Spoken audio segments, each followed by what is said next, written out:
This is a review of the Ivation battery-powered handheld portable shower. Inside the box, you'll find the submersible pump itself, a shower head, a brief instruction manual, a gasket to fit on the bottom of this with a hose to prevent leaks. This is the USB charging cable.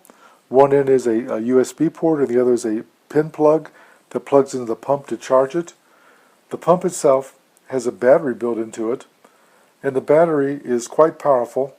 It will operate for up to 60 minutes of pumping action, and it's charged with 5 volts DC and 1.2 amps. The internal battery of the pump is 2,200 milliampere hours.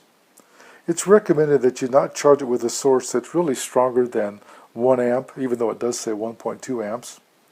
And it will take between 2 to 5 hours to fully charge this battery to provide the 60 minutes of operation you're looking for. In addition, you'll find this charging cable here. This charging cable is 34 inches long.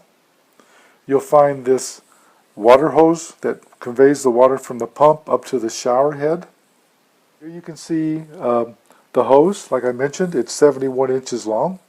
This is a hanging bracket that you can hang on a wall surface using a suction cup, or you can take it and snap this hanging hook to hang it on a wall. That way when you're done you can lift this up and hang the shower head on the wall and use it like a real shower, or else you can just hang it there when you're done. You can see a protection cap with a string. You open this up like so and pull it out, and when you do, this is the charging port that this cable will plug into. We've already fully charged it, but I just wanted to point that out to you. In addition, here you have the off-on switch, which is designed to be water resistant, I'll say. It's what it says in the manual. It does have a cap on it so you don't bump it by accident. You really shouldn't run this when it's not underwater, because the water helps cool the pump inside of it.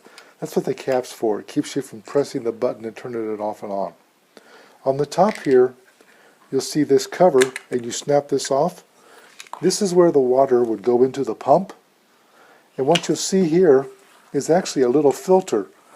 I mean, if you're going to take this with you camping, or you're going to go overseas where the water may not be as clean as you'd like to see, this will trap some of the larger items, larger particulates, and keep it out of the pump and keep it from destroying the pump.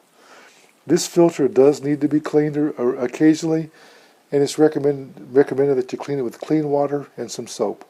And then rinse it out thoroughly. A tapered fitting. And this tapered fitting is designed to go on this gray end, and you want to push it on like so until the hose goes over it.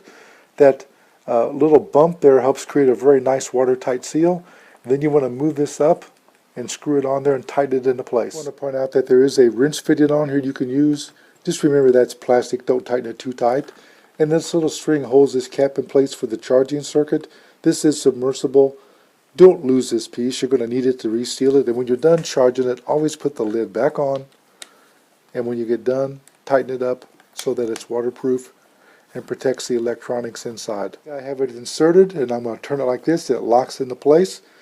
Leave that string on there, because that way you won't lose this cap. It's very important. The other end of the water hose. Here you see a gasket that comes with the unit. You want to tuck that in there like you would on a normal hose for your home. It creates a watertight seal. And now you want to put on this shower head here to be able to use it as a shower head. You want to screw on this shower head to be able to use this as a shower, and it creates a watertight connection, as you can see. See, I have the unit assembled. In this manner, you can take this and take a bucket of clean water, drop this into it, push the button and turn it on, and it'll start pumping water, and you've got a shower. This little device here is designed to fit together like so. You can see that.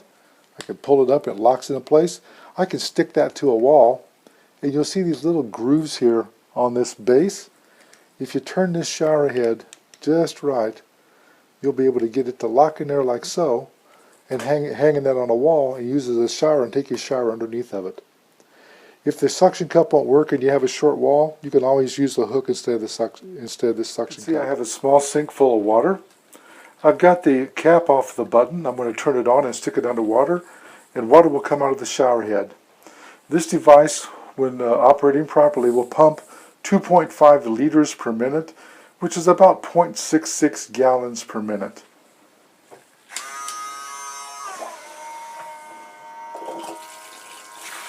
And here you can see the shower working.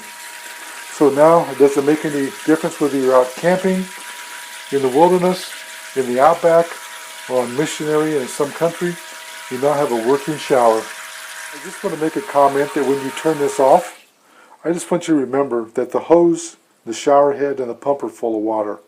You should always drain those out and make sure you don't leave water in there because it can stagnate. This product is actually quite nice, especially for those people who like to go backpacking, for example, or go out in other countries and work in the field.